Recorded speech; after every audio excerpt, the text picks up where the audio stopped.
جی ناظرین، آپ کا ایک دفعہ پھر خیر مقدم ہے رحمت سحر میں ایمان اور رمضان ہمارا خصوصی سیگمنٹ، اور آج بڑا ہی مفید موضوع ہے ہمیشہ کی طرح، اور ایک ایسا موضوع جس سے فرد، معاشرہ، پوری سوسائٹی بالکل ایک ہی طرح سے فیضیاب ہو سکتے ہیں، بشرطے کہ اس رستے کو اپنا لیا جائے، اس مفہوم کو سمجھ لیا جائے اور اس پیغام کو اپنے سینے تک رسائی دی جائے۔ آئیے بڑھتے ہیں گفتگو کا سلسلہ آگے بڑھانے کے لیے مفتی صاحب قبلہ کی جانب۔ مفتی صاحب قبلہ، ایک سوال ہمارا مستقل ہوتا ہے ہر نشست میں، جس میں عنوان کا ایمان کے ساتھ ہم ربط تلاش کرنے کی کوشش کرتے ہیں۔ رزق حلال کا ایمان سے باہمی ربط کیا ہے، اس کے بارے میں رہنمائی۔ صفدر صاحب، ایمان ہی وہ متاع ہے، ایمان ہی وہ بنیاد ہے، ایمان ہی وہ دولت ہے جو بندے کو حلال پر اکتفا کرنے کے حوالے سے موٹیویشن دیتی ہے۔ بڑی خوبصورت بات، بڑی خوبصورت بات۔ ایمان ہوگا تو حلال پر اکتفا کرے گا، قناعت کرے گا۔ بالکل ٹھیک۔ جب اس کا یہ ایمان ہے کہ رازق میرے رب کی ذات ہے، واہ، اللہ ہی رزق عطا کرنے والا ہے، اور جس طرح آپ نے اپنی گفتگو میں کہا تھا کہ مولا کائنات نے فرمایا کہ جو رب یہاں موت کا فرشتہ بھیجنے پر قادر ہے، وہ اس بند کمرے میں جو پتھروں کے اندر ایک کیڑے کو رزق عطا فرماتا ہے، جو سمندروں کے پیٹ میں مچھلیوں کو رزق عطا فرماتا ہے، وہ رب اشرف المخلوقات حضرت انسان کو بھی رزق عطا کرنے پر قادر ہے، اور اس کا رزق تو اس نے اسی وقت لکھ دیا تھا جب اس کے اندر روح پھونکی گئی تھی۔ جب یہ ایمان کامل ہوگا تو بندہ حرام سے بچے گا، کیونکہ پھر اس کو پتا ہے کہ میرے حصے کا جو رزق ہے وہ مجھے تلاش کر کے آئے گا۔ درست۔ اور یہی ایمان ہونا چاہیے، یہی اپروچ ہونی چاہیے ایک مسلمان کی، کہ جتنا رزق آپ کے نصیبے کا، آپ کے حصے کا، آپ کی قسمت کا لکھ دیا گیا ہے، جب تک اس کا ایک دانہ بھی باقی ہے اس وقت تک آپ یہ دنیا چھوڑ نہیں سکتے۔ اور جو آپ کی قسمت میں نہیں ہے تو کوئی، یار ہم نے کتنے ہنرمند دیکھے ہیں، بڑے پلانر دیکھے ہیں، انویسٹمنٹ کرتے ہیں، بڑی اسٹریٹجی کے ساتھ میدان میں اترتے ہیں، لیکن پھر وہ ساری زندگی محروم رہتے ہیں، جہاں سے چلتے ہیں وہی کھڑے ہوتے ہیں۔ بالکل۔ اور ایک میٹرک فیل بندہ ہوتا ہے اور وہ ملینر اور بلینرز بن جاتا ہے۔ تو اس کے یہ کیا پیغام دیا جا رہا ہے کہ یہ اس کا تعلق ہنرمندی اور اس کا تعلق پلاننگ سے نہیں ہے، رزق کا تعلق میرے رب کی عطا سے ہے۔ اب اس کا یہ مطلب نہیں ہے کہ ہم نے ایفرٹ نہ کرے، کاوش نہ کرے، کیونکہ یہ جو کوشش اور کاوش ہے وہ بھی اللہ تبارک و تعالیٰ پر توکل کے زمرے میں ہے، کہ آپ نے اپنی طرف سے پوری کاوش کرنی ہے اور اینڈ پر جا کے یہ رزلٹ اور نتیجہ وہ اللہ کے سپرد کر دینا ہے، کیونکہ ان اللہ هو الرزاق ذو القوت المتین۔ اللہ تبارک و تعالیٰ اعلان فرماتا ہے کہ اللہ صرف رازق ہی نہیں ہے، وہ رزاق ہے، اور رزاق مبالغے کا صیغہ ہے۔ جو عارضی طور پر اپنے آپ کو یہاں رازق سمجھتے ہیں، ان کا رازق اور ان کا رزاق بھی اللہ تبارک و تعالیٰ ہے۔ یہ جو آپ نے کہا نا ایمان اور رزق حلال کا تعلق، میں ایک آیت پڑھتا ہوں، اللہ تبارک و تعالیٰ نے فرمایا وَمَن يَتَّقِ اللَّهَ يَجْعَل لَّهُ مَخْرَجًا وَيَرْزُقْهُ مِنْ حَيْثُ لَا يَحْتَسِبُ۔ کیا کہنا ہے، یہ جو اللہ سے ڈرنا ہے، اسی کا نام ایمان ہے، اسی کا نام تقوی ہے۔ تو اللہ نے فرمایا وَمَن يَتَّقِ اللَّهَ، جو اللہ سے ڈرتا ہے، جو اللہ پر ایمان کامل رکھ لیتا ہے، جو اس کو رازق مان لیتا ہے، یَجْعَل لَّهُ مَخْرَجًا، وہ جتنی بڑی مصیبت اور مشکل میں ہی کیوں نہ پھنس جائے، وہ رب العالمین اس کے لیے کوئی نہ کوئی سبیل نکال دیتا ہے۔ وَيَرْزُقْهُ مِنْ حَيْثُ لَا يَحْتَسِبُ، اور پھر اسے ایسی جگہ سے رزق عطا کرتا ہے جہاں سے اس کا گمان بھی نہیں ہوتا۔ اور یہ ہم سارے اپنی پریکٹیکل لائف میں دیکھتے ہیں، ایسا ہی ہوتا ہے کہ جہاں سے ہم ایکسپیکٹ کر رہے ہوتے ہیں وہاں سے ہمیں وہ رزق نہیں ملتا، اور جہاں سے ہماری توقع نہیں ہوتی وہاں میں گمان بھی نہیں ہوتا، وہ رزاق کائنات ہمیں وہاں سے رزق عطا فرماتا ہے، کیونکہ وَمَا مِن دَابَّةٍ فِي الْأَرْضِ إِلَّا عَلَى اللَّهِ رِزْقُهَا۔ اللہ فرماتا ہے زمین پر چلنے والی ہر جاندار چیز کا رزق ہم نے اپنے ذمہ کرم پر لے لیا ہوا ہے۔ اور صفدر صاحب یہ بھی بات سمجھنے کی ہے کہ رزق جس کو ہم سمجھتے ہیں نا کہ یہ کھانے پینے کی اشیاء، صرف یہ رزق نہیں ہے، اللہ کی ہر عطا کا نام رزق ہے۔ بڑی بات ہے، یہ جو اس نے چاند سورج ستارے عطا کیے ہیں یہ بھی اللہ کا رزق ہے۔ اس کو مفسرین کرام نے لکھا ہے، ائمہ لغت نے لکھا ہے کہ جو کچھ اللہ عطا کرتا ہے، یہ جو اس نے زمین کا بچھونا بچھایا ہے، یہ جو آسمان کا شامیانہ لگایا ہے، یہ جو صحرا اور دریا اور درخت کی صورت میں ہمیں اللہ نے نعمتیں عطا کی ہیں، یہ جو اللہ نے ہمیں جسم کی سلامتی عطا کی، اولاد بھی اللہ کا رزق ہے، یہ سارے کا سارا اس کا رزق ہے۔ جو کچھ رب عطا فرماتا ہے اس پر ٹیکنیکلی رزق کا اطلاق ہوتا ہے۔ یہ جو کھانے پینے کی چیزیں ہیں یہ تو اس کی ایک چھوٹی سی برانچ ہے، کائنات کی ہر چیز رزق ہے، ڈیپینڈ بندے پہ کرتا ہے کہ رزق تو وہی ملے گا جو اللہ نے لکھا ہے، چاہے وہ حلال ذریعے سے کھا لے یا حرام ذریعے سے کھا لے، یہ بندے کے اختیار میں ہے۔ درست۔ مکرم ناظرین، رزق کی بہت ساری جہات مفتی صاحب قبلہ نے ارشاد فرمائی ہے۔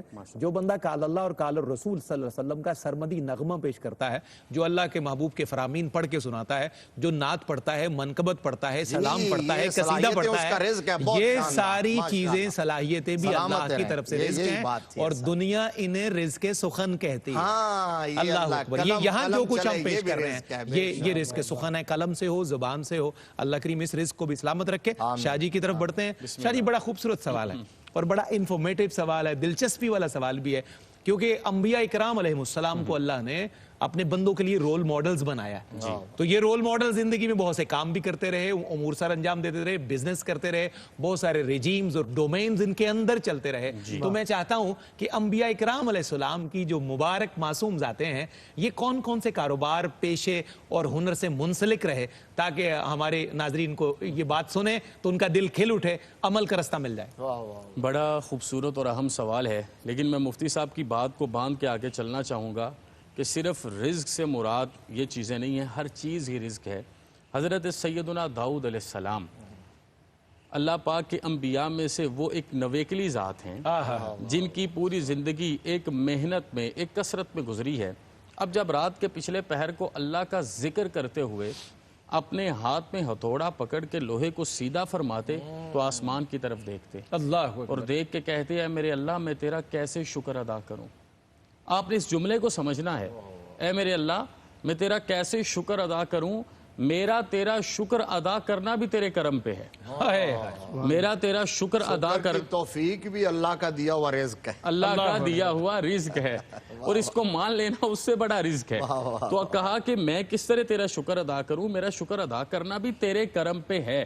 آپ دیکھیے حضرت آدم علیہ السلام سے لے کے حضرت عیسیٰ علیہ السلام تک ان تمام لوگوں کو اللہ پاک نے ہمارے لیے ٹرو لیڈرز بنا کر بھیجا ہے۔ آپ جس کام کو بھی پکڑیں گے اس کے پیچھے اللہ کے کسی ایک نبی کی رہنمائی آپ کو نصیب ہو جائے گی۔ بالکل صحیح۔ اگر آپ میدان تجارت میں جاتے ہیں تو آپ کو جناب خلیل اللہ کی وہ محبتیں، وہ پیار، جب وہ اپنے بیٹے کے ساتھ مل کے کام کر رہے ہیں کہ اگر رب رزق دیتا ہے تو اس کا گھر آباد کرنے میں صرف کرنا ہے۔ حضرت داؤد علیہ السلام کے بعد حضرت سلیمان علیہ السلام کی زندگی کو آپ پڑھ لیجئے کہ عنان اقتدار کو کیسے سنبھالنا ہے، اور ایسے سنبھالنا ہے کہ اگر دنیا پر اللہ کی برہان بن کے کوئی حاکم وقت آ جائے تو جو سمندر کے اندر پلنے والی مچھلیاں ہیں وہ بھی اس کے لیے دعا کیا کرتی ہیں، اور آسمان پر اڑنے والے پرندے ہیں وہ بھی اس کے لیے دعا کیا کرتے ہیں۔ تو میں اس ساری چیزوں میں سب سے پہلے امام الانبیاء کی ذات والا تبار کا تذکرہ کروں گا کہ حضور سید عالم صلی اللہ علیہ وسلم ویسے تو ہر کسی کے لیے مشعل راہ ذات ہیں، لیکن آپ دیکھیے کہ آپ نے سب سے پہلے جو مصر کی طرف، مصر کی منڈیوں میں جا کے رزق حلال کا پیغام اپنے عمل کے ساتھ دیا، اور وہ پیغام میسرا لے کے آیا، اور اس نے پھر لوگوں کے دروازوں کو کھٹکھٹا کے بتایا کہ کس طرح مٹی کو سونا بنانے کا ہنر ہوتا ہے، اور عاجزی کے ساتھ سجدہ شکر ادا کر کے پیشانی کو منور کرنا نور محمدی کا حقیقی فریضہ ہے۔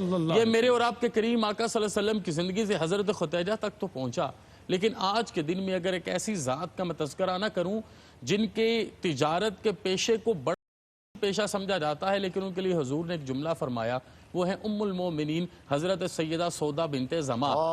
حضرت سودا بنت زما لیدر مرچنٹ تھیں، یہ چمڑا جو آج ہم رنگ کاری کرتے ہیں وہ اس کا کام کرتی تھی، اور لیدر مرچنٹ تھیں، اور حضرت خدیجہ کے بعد آقا صلی اللہ علیہ وسلم کی سب سے زیادہ خدمت فرمایا کرتی تھیں، اور حضرت سودا بنت زما لیدر مرچنٹ ہونے کے باوجود اپنی نظافت کا اتنا انتظام رکھتی کہ میرے حبیب نے حضرت عائشہ صدیقہ کو ارشاد فرمایا، مجھے سودا بنت زما کے بستر سے خوشبو آتی ہے۔ اللہ اکبر۔ تو میں یہ عرض کروں گا، کوئی بھی پیشہ، کوئی بھی کام کسی بھی لحاظ سے کمتر نہیں ہے، اس کے پیچھے ایک مکمل فلسفہ ہے جو اللہ اور اس کے رسول نے اور ہمارے دین نے ہمیں عطا کیا ہے. بس بات ایک ہونی چاہیے، بس بات ایک ہونی چاہیے، ہم جو بھی قدم اٹھائیں اللہ کی رضا ہمارے شامل حال ہونی چاہیے. کیا کہنا شاہ جی؟ سبحان اللہ سبحان اللہ. ناظرین خوبصورت پیغام شاہ جی نے ارشاد کیا ہے، مفتی صاحب قبلہ نے بھی.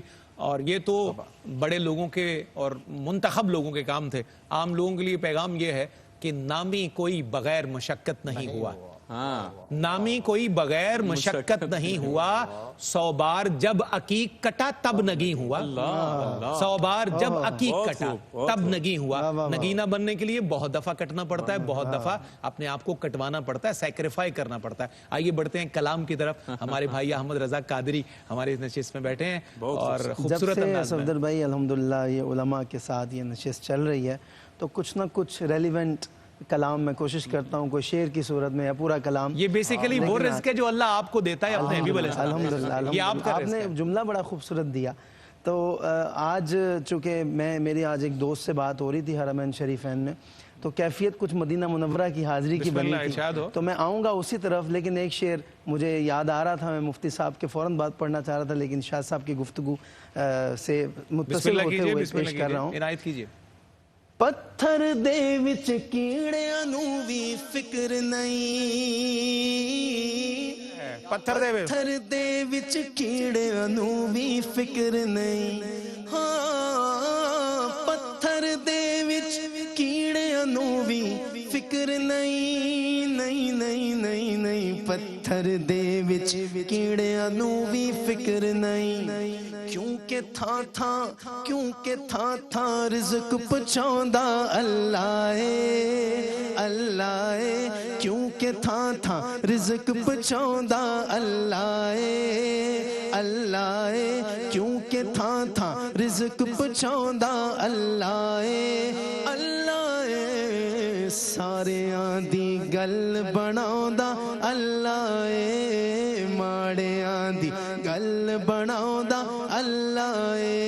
اللہ اللہ اللہ اللہ اللہ اللہ اللہ اللہ اللہ اللہ. بات ہے صبح ارشاد. در نبی پر پڑا رہوں گا، پڑے ہی رہنے سے کام ہوگا. کبھی تو قسمت کھولے گی میری، کبھی تو میرا سلام ہوگا. خلاف محبوب کچھ ہوا ہے، نہ کوئی عاشق سے کام ہوگا. خدا بھی ہوگا ادھر ہی اے دل جدھر وہ عالی مقام ہوگا. خدا بھی ہوگا ادھر ہی اے دل جدھر وہ عالی مقام ہوگا. در نبی پر پڑا رہوں گا، پڑے ہی رہنے سے کام ہوگا. اسی توقع پہ جی رہا ہوں، یہی تمنا